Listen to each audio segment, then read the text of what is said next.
meie jaoks on äkki ilus, kui me oleme siis niimoodi natukene ühise, mitte just päris ümmarguse, aga siiski ühise laua taga. Et proovime siis edasi olla.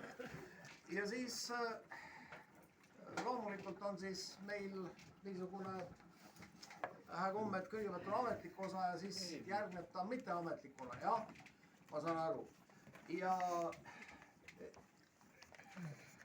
mul on siin kõigepealt siis eelmise korra protokollid välja lastud, mis on siis härra Rein Vanja kirjutatud, üles kirjutatud. Protokollid saadan siis laiali, igaüks saab üle vaadata. Ja siis teine asi on, et härra Heiki palus, et teeksime selgeks, kui palju me hakkame sellel aastal koguma liikmemaksu.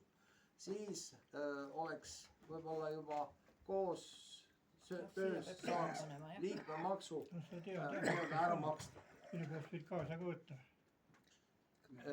Ja küsin siis võib-olla kõigepealt, et kas austatud kohalviibijad volitavad mind siis koosolekut juhatama?